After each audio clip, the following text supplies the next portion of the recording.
भूमिः प्रमान्तरिक्षमुतो घरम् दिवं यश्चक्रे मूर्धानं तस्मै ज्येष्ठाय ब्रह्मणे नमः।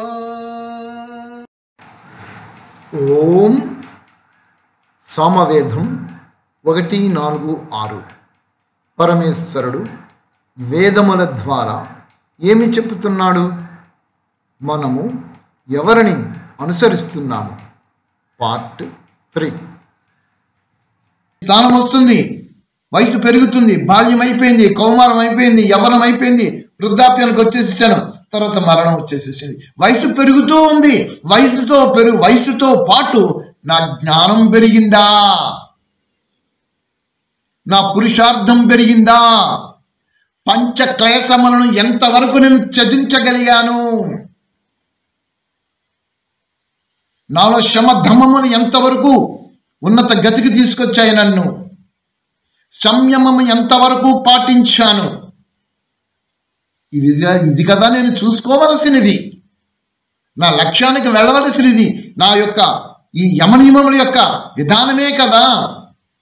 దేవుడి పేరుతోటి, భక్తి పేరుతోటి, ఈ కార్యక్రమాల పేర్లతోటి నన్ను నేనే వంచింప చేసుకుంటున్నాను, నన్ను నేనే మోసగించుకుంటున్నాను. ఎందుచేత? వేదములలో ఇవి లేవు. వేదములు ఇవి లేవు, పొన్నునై చూపించండి. వేదములలో ఒక్క మంత్రమైన ప్రకృతి యొక్క ఆరాధన ఉన్నదా? మూర్తి ఆరాధన ఉన్నదా? మరి నేను ఏం చేస్తున్నాను? ఇక్కడ మనం అందరం ఏమి చేస్తున్నాము?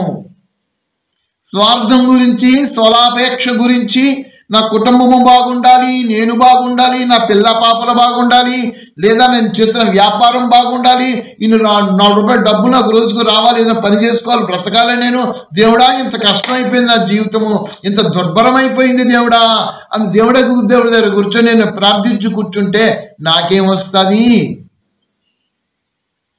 ఏమీ రాదు. దేవుడు ఏమీ ఇవ్వడు. మీరు భ్రమిస్తున్నారు, భ్రమలలోనికి వెళ్ళిపోతున్నారు. మీరు పురుషార్థం చెయ్యాలి. మీ జీవనోపాధికి కావలసినటువంటి విధానముతో, జీవన విధానం ధర్మబద్ధంగా, న్యాయబద్ధంగా ఇక్కడ ఏ మంత్రం కూడా బోధించింది. చెయ్యాలి, ఆచరించాలి, ధనాన్ని ఆ విధంగా ఆర్జించాలి. అలా ఆర్జించిన ధనంతో మీరు జీవించాలి. అప్పుడు మీ కర్మ శ్రేష్టం అవుతుంది. మీ కర్మ శ్రేష్టం కావడానికి ఇదిగో యమనియమములే ఆధారం. యమనియమముల యొక్క ఆధారముతో మీ జీవన విధానాన్ని నడిపించుకుంటూ వస్తూ ఉంటే మీ కర్మ శ్రేష్టం అవుతుంది, మీ చరిత్ర మారుతుంది, శ్రేష్ఠ శుభకర్మలు జరుగుతాయి. ఆ శుభకర్మలే పుణ్యఫలములుగా మారుతాయి. ఆ పుణ్యఫలములే అదృష్టంగా మారుతుంది. ఆ అదృష్టమే సంపదలు తీసుకొస్తుంది. మళ్ళా 2వ జన్మకి ఇప్పుడున్న స్థితి నుంచి పోయి ఉన్నత స్థితికి సిరి సంపదలతోటి, ఐశ్వర్యంతో, చక్కటి భర్త, చక్కటి భార్య, చక్కటి బిడ్డలతోటి మళ్ళా సొసైటీలో ఆనందమయమైన జీవితం సాగిస్తారు. మరి ఈ జన్మలో మాకు రావా? రావు. భ్రమలలోనికి వెళ్ళకండి. రావు. ఈ జన్మలో వస్తే రావచ్చుగాక ఒకలాగా. ఏ విధంగా? గత జన్మలలో మీ కర్మఫలములు పరిపక్వం అయిపోయి పూర్తయిపోయి శ్రేష్ఠ కర్మలు ఉంటే అక్కడ అవి తీసుకొస్తాయి, లేని పక్షంలో రావు.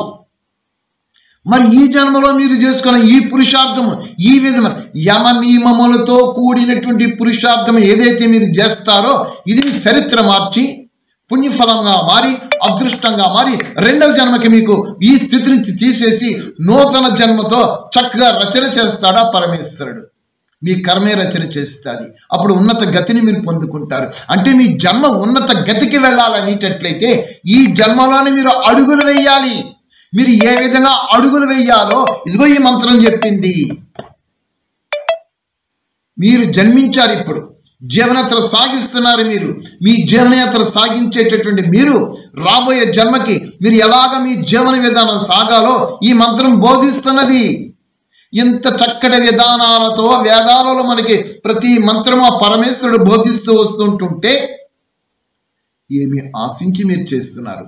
దేవుడి దగ్గరికి వెళ్ళి మీ నడవడిక మార్చండి, మీ కర్మలను మార్చండి. మాటలలో సత్యము, కర్మలలో సత్యము, సంకల్పములలో సత్యము, మీ జీవన విధానంలో ధర్మబద్ధమైన జీవన విధానం ఇవన్నీ రావాలి. మీకు భార్య వచ్చింది, భర్త వచ్చారు. ఈ భార్యాభర్తలు రుణానుబంధమే మీకు వచ్చారు.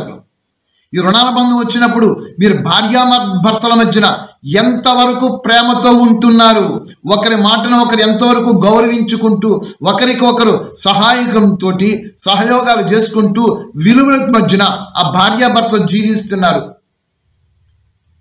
అక్కడ ఇగోలు ఎందుకు వస్తున్నవి మీకు భార్యాభర్తల మధ్యన? ఇవన్నీ మార్చండి.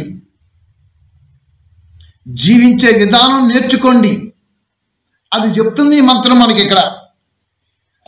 మనుష్యులు ఎల్లరను ఉషకాలమున వికసించినటి దివ్య గుణములను హృదయములో ధారణమనొచ్చినట్టి ఉష వంటి తేజస్సు గల కిరణములతో కూడి, అది చెప్తున్నాడు ఇక్కడ.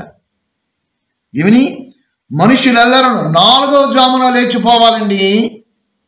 ఆధ్యాత్మిక మార్గంలో అడుగుపెట్టిన ప్రతి ఒక్కరూ కూడా 4వ జామున మంచం మీద ఉండకూడదు. అది ముళ్ళ పాన్పులాగా ఉండాలి. 4వ జామున లేచిపోవాలి. శరీరమును శుద్ధి చేసేసుకోవాలి. కాలకృత్యం తీర్చుకోవాలి. శుభ్రంగా శుచి చేసుకోవాలి. దివ్య గుణములను ఉషకాలమున సూర్యోదయ సమయన ఉషకిరణములు ఏ విధంగా అయితే భూమండలం మీద ప్రసరించి ఈ యొక్క అంధకారాన్ని పారద్రోలుతుందో, అదే విధముగా అజ్ఞానం అనే అంధకారం ఈ లోపట మనస్సుని ఆత్మని బంధించి పెట్టి ఉంచింది. ఆత్మయే మనస్సు ద్వారా ఈ బాహ్య ప్రపంచం యొక్క ఆకర్షణలకు వశమైపోయి ఇంద్రియముల ద్వారా బందీ అయిపోతుంది ఆత్మ ఈ బాహ్య సుఖములకి. అలాంటి బాహ్య ప్రపంచం ఈ ప్రకృతి యొక్క సుఖములకు ఇంద్రియముల ద్వారా ఆత్మ బానిస కాకుండా దివ్య గుణములను ఇక్కడ చెప్తున్నాడు. దివ్య గుణములు. ఏ దివ్య గుణము నాలో వచ్చింది? ప్రేక్షక మహాశయ, ఓ ప్రేక్షక మహాశయ, నేను మిమ్మల్ని అడుగుతున్నాను. నేను ఒక పిల్లవాడిని ఒక స్కూల్లో వేశామండి. ఎల్కేజీ అంటున్నారు, సంవత్సరం తర్వాత యూకేజీ అంటున్నారు, తర్వాత 1వ తరగతి అంటున్నారు, 2వ తరగతి అంటున్నారు. ఒక సంవత్సరానికి ఒక సంవత్సరము వాడు తరగతులు పెంచుకుంటూ ప్రైమరీ అయిపోయింది, హై స్కూల్ అయిపోయింది, ఇంటర్ అయిపోయింది, కాలేజీ అయిపోయింది, యూనివర్సిటీకి వెళుతున్నాడు, ఉత్తీర్ణత చెందుతున్నాడు. మరి ఆధ్యాత్మిక మార్గములో దివ్య గుణములు అనేటటువంటి విద్యాలయములో మీరు చేరిన తర్వాత సంవత్సరానికి మీరు ఏ దివ్య గుణములు ఉత్తీర్ణత చేసుకున్నారు? క్రోధం నశించిందా? లోభం నశించిందా? ఈర్ష్య నశించిందా? అహంకారం నశించిందా? రాగద్వేషాలు ఎంతవరకు అణిగిపోయాయి? ఇవి కదా మీరు పురుషార్థ రూపంలో సాధన చేయాల్సినది. ఈ సాధనలు చేయడం మానవేసేసి దేవుడి దగ్గరికి వెళ్ళి దేవుడా దేవుడా దేవుడా అని రకరకాల విధానాలతోటి మీరు చేస్తున్న కార్యాలతోటి మీలో ఏమి మార్పు వచ్చినది? అలాగే భక్తి చెయ్యొద్దా? మీరు చేస్తున్న భక్తి మీరు చేయండి, నేను చెయ్యొద్దు చేయమని నేను చెప్పను. నాకెందుకు? అది నాకు అనవసరం. నాకు కావలసిన మీ యొక్క ఉన్నతి కావాలి. మీలో ఎంతవరకు ఈ దివ్య గుణములు అనేటటువంటివి ఒక సంవత్సరం మీరు వాటిని సార్థకత చేసుకొని వాటిని మీ స్వాధీన దివ్య గుణముల యొక్క స్వాధీనత చేసుకుని మీ జీవన విధానము ఆ దివ్య గుణములతో నడుస్తున్నదా? ఇది కావాలి నాకు. పిల్లవాడు ఏ విధంగా అయితే ఒక సంవత్సరం ఉత్తీర్ణత చెంది ఉన్నత విద్యను ప్రాప్తం చేసుకుంటున్నాడో ఆధ్యాత్మిక మార్గంలో కూడా మీరు కూడా ఒక సంవత్సరము ఉన్నత గతిని ప్రాప్తం చేసుకోవడానికి ఉన్నత దివ్య గుణాన్ని మీరు ప్రాప్తం చేసుకోవడానికి మీ పురుషార్థ రూపంలో మీరు ఎంతవరకు ఉత్తీర్ణత చెందారు? లేదా నేను భక్తుడినండి అని వేషాలు వేసేసుకొని ఓ మాలలు ధరించేసుకొని తిలకధారణలు కావచ్చు, ముద్రలు కావచ్చు, ఇవన్నీ వేసేసుకొని ప్రజల మధ్యకి భక్తుడు వీడు జ్ఞాని అని పేర్లు చెప్పించుకొని అందరి చేత గౌరవం ప్రాప్తం చేసుకోవడానికి నేను జీవనయాత్ర సాగిస్తున్నానా? లేదా నాలో దివ్య గుణములు ఎంతవరకు ఉత్తీర్ణత అయ్యాయి అని సాధిస్తున్నానా అని మిమ్మల్ని మీరే ప్రశ్నించుకోండి. నా ప్రియ ఆత్మ బంధువులు, సంస్థల వెంట పరుగులు పెట్టడమా కాదు, నా స్వయంలో నేను పరుగులు పెట్టాలి. ఇది పరుగుల బంధం. ఇది జీవనయాత్ర అనే పరుగుల బంధములో గమ్యస్థానానికి చేరుకోవాలను పరుగులు పెడుతున్నాను గమ్యస్థానానికి చేరిపోవడానికి. అంటే అర్థం ఏంటి? మరణించడానికి వెళ్ళిపోతున్నాను. ఈ మరణించడానికి వెళ్ళిపోయి పరుగుల పందెంలో నేను ఎంతవరకు సాధించాను ఒక్కొక్క దివ్య గుణాన్ని అని పరిశీలించండి నా ప్రియ ప్రేక్షక మహాశైలు. అలాగనే దివ్య గుణములు హృదయంలో ధారణమనొచ్చినట్టి ఉషం వంటి తేజస్కల కిరణంతో కూడి ప్రాణవంతునిగా యాజ్ఞికునిగా, అది ప్రాణవంతునిగా పంచ ప్రాణములే ఈ దేహాన్ని బంధిస్తున్నాయి. పంచ ప్రాణములను ఈ దేహాన్ని బంధిస్తున్నప్పుడు ఇక్కడ కొంచెం లోపలికి వెళితే ఈ ప్రాణములను నేను వశం చేసుకున్నానా?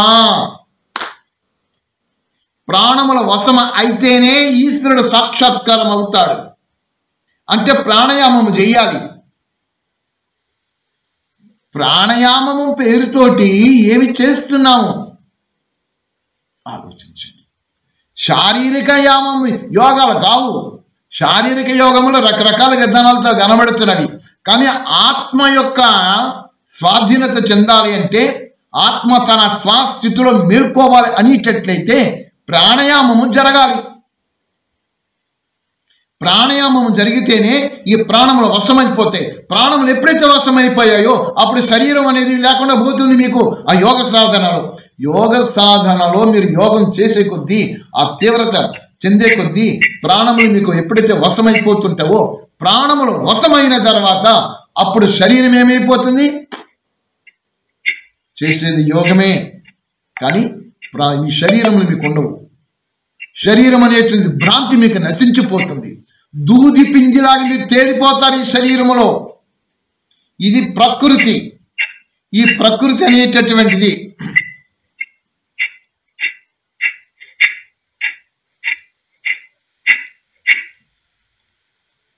ఈ దేహం అనేది ప్రకృతి. ఈ ప్రకృతి అనే దేహం నుంచి మీరు విడివడాలనేటట్లయితే ప్రాణాయామము ఒక్కటే. ప్రాణాయామములను స్తంభవృత్తి ప్రాణాయామము, బాహ్యస్తంభ, అంతర్స్తంభ, బాహ్యాభ్యంతర స్తంభ, ఈ స్తంభవృత్తి ప్రాణాయామములను ఎప్పుడైతే ప్రాణములు వశమైపోతాయో అప్పుడు ఈ శరీరములో ఆత్మ ఉన్నప్పుడు ఈ శరీరము నుంచి ఆత్మ దూది పింజలకు తేలిపోతుంది. శ్వాస ప్రశ్వాసలు ఆగవు, మళ్ళీ ఉండవు. బాహ్య శ్వాస అంతరశ్వాసగా మారిపోయి ఈ అంతరశ్వాసలు వెళ్ళిపోయిన తర్వాత ఇంకా ఆత్మ బాహ్య శ్వాసతో సంబంధం మానివేసేసి తనలోని తని క్రీడించడం ప్రారంభిస్తుంది. అంటే ఈ దేహం అనేది తేలిపోతుంది.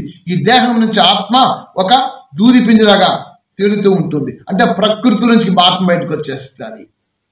ఇంతటి ప్రక్రియ సాధించడానికి యోగము ఇక్కడ ప్రాణవంతునిగా మీరు మరి ప్రాణవంతునిగా అయ్యారా? మంత్రం చెప్తుంది. మంత్రం జీవుడు శరీరాన్ని ధరించిన తర్వాత తన జీవన విధానంలో ఎలాగ ఉండాలి మంత్రం బోధిస్తున్నది. యాజ్ఞికునిగా మీరు జన్మించిన తర్వాత మనందరి మీద కూడా 3 రుణములు ఉంటాయండి మహాశైలారా, ప్రేక్షక మహాశైలారా. ప్రతి ఒక్కరికి కూడా 3 రుణాలు ఉంటవి. ఒక రుణము దేవరుణము, 2వ రుణము పితృరుణము, 3వ రుణము ఋషి రుణము. ఈ 3 రుణములు ప్రతి ఒక్కరి తీర్చుకోవాలి.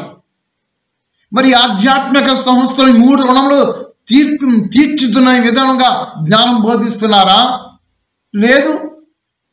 అందుకనే అంటున్నాను, ఏ ఆధ్యాత్మిక సంస్థతో కనెక్ట్ అవ్వకుండా ఒక వేదంతో కనెక్ట్ అవ్వండి, ఈశ్వరునితో కనెక్ట్ అవ్వండి. కాబట్టి ఈశ్వరుడిని వచ్చి మనకు జ్ఞానం బోధిస్తాడు ఏంటండి చెప్పడానికి? మీరు భలే చెప్తున్నారు. మధ్యన ఎవరు ఉండాలి కదా, గురువు అంటూ ఉండాలి కదా. ఎస్, ఆ వ్యక్తిని కూడా ఆయనే పంపిస్తాడు మీకు. ఆ జ్ఞానం మీ దగ్గర వేదాల దోపన జ్ఞానం చెప్పాడు, మాకు వేద జ్ఞానం అర్థం కాదండి. నేర్చుకో, వెతకండి. ఎవరు సత్యమైన వేద జ్ఞానం బోధిస్తున్నారో వెతకండి. అప్పుడు అలాంటి దివ్య పురుషులు అప్పుడు మీకు కనబడుతుంటారు. ఆ ఈశ్వరుడు మీకు ప్రాప్తింప చేయిస్తారు. మీకు తెలియకుండా అలాంటి వ్యక్తితో మీకు సంబంధం ఏర్పాటు అవుతుంది. ఆ ఈశ్వరుడి మధ్య నుండి వారికి మీకు సంబంధం కుదుర్చుతాడు. అప్పుడు ఆ వ్యక్తి ద్వారా మీ జీవనాన్ని పండింప చేసుకోండి. అదే లాస్ట్లో చెప్పాడు ఇక్కడ. యాజ్ఞకుని ముందుకు వస్తున్నా. యాజ్ఞకునిగా అనగా మీరు 3 రుణములు తీర్చుకోవాలి. 3 రుణములు ఎంతవరకు తీర్చుతున్నారు? ఒకటి దేవరుణము. దేవరుణం అనగానే ఏమిటి? దేవరుణము ఈ పంచతత్వములే దేవతలు మనకి. ఎంతేగానికి దేవతలు ఎవరు కూడా లేరు. పురాణాలలో కనబడే దేవతలని కూడా పురాణాలలో ఉంటేవి. వాస్తవాలతో ప్రజలకి చక్కగా బోధించడానికి ఆ పురాణములు తయారయ్యాయి. కానీ వాస్తవానికి తీసుకొని వస్తే, వేద ప్రమాణములతో తీసి చూస్తే మనకి దేవతలు ఈ పంచభూతములే. ఇలాంటి పంచభూతములతో ఈ శరీరం తయారైంది కాబట్టి ఈ శరీరము ఈ పంచభూతముల ద్వారానే అన్ని అనుభవిస్తుంది. ఈ దేవతల ద్వారానే ఈ ప్రకృతి నుంచి అన్ని అనుభవిస్తున్నప్పుడు మరి ప్రకృతిని శుద్ధి చేసే బాధ్యత కూడా మీదే అయి ఉన్నది. మరి అలాంటి ప్రకృతికి మీరు ఏమి శుద్ధి చేస్తున్నారు? అయ్యా ప్రేక్షక మహాశయ, ఈ ప్రవచనకారులు, పండితులు, విద్వాంసులు ప్రజలను ఎందుకు ఉత్తేజపరచటం లేదు? ప్రజల మధ్యకు వచ్చి ఎందుకు మీరు యజ్ఞము చేయించటం లేదు అని అడుగుతున్నాను. ఈ రోజుని ఈ పండితులను అడుగుతున్నాను, ఈ విద్వాంసులను అడుగుతున్నాను, ఈ ప్రవచనకారులను అడుగుతున్నాను. ఇన్ని రకాలుగా దేవాలయాలు మీరు కన్స్ట్రక్షన్ చేయించారు కదా, ఆ దేవాలయాలలో ఉండేటువంటి పురోహితులకి, పూజారులకి యజ్ఞము చేయించే విధానం వాళ్ళ చేత చెప్పి ఎందుకు చేయించటం లేదు అని మిమ్మల్ని అందరినీ కూడా ఈ వీడియో రూపంలో అడుగుతున్నాను. చూసారా, దారి తప్పేశాము. అందుకే ప్రకృతి విజృంభిస్తుంది. ఈ దేవరణం అనేటప్పటికీ ప్రతి గృహములను కూడా యజ్ఞము జరగాలి. ఆమె చేయలేమండి, అయిపోయింది, ఈ వయసులో మేము ఏం చేస్తామండి? అదే సోమరితనము. మీరు యజ్ఞము అన్ని విధాలుగా చేయాల్సి లేకుండా ఆ ఘృతం తీసుకొని, ఆ చిన్న సమితులు తీసుకొని, ఆ అమెజాన్లో దొరుకుతున్నాయి, మీకు తోచిన విధానంతో చేయండి. మాకేమి రాదండి, వదిలిపెట్టండి. గాయత్రి మంత్రంతో ఒక 16 ఆవుతులు ఇచ్చుకోండి, 16 ఆవుతులు ఇవ్వండి గాయత్రి మంత్రంతో. అది చేయలేరా?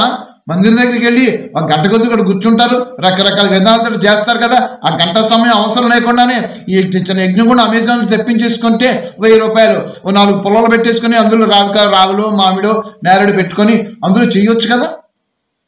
గాయత్రి మంత్రం చేసుకుంటే ఆ విధంగా చేస్తే మీకు దేవరుణం తీరుతుంది. పితృరుణము, ఆ తల్లిదండ్రులు ఉన్నారు కాబట్టి మనం వచ్చాం, ఈ భూమి మీదకి వచ్చాం. మరి ఆ తల్లిదండ్రులు మీరు ఎంతవరకు చూస్తున్నారు? తల్లిదండ్రులను ఎంతవరకు మీరు ప్రేమిస్తున్నారు? వాళ్ళకి నిత్యము కూడా వారి జీవన విధానము, వారు జీవించి ఉన్నంత వరకు కూడా మీరు వారికి సేవ చేస్తున్నారా? మార్చండి.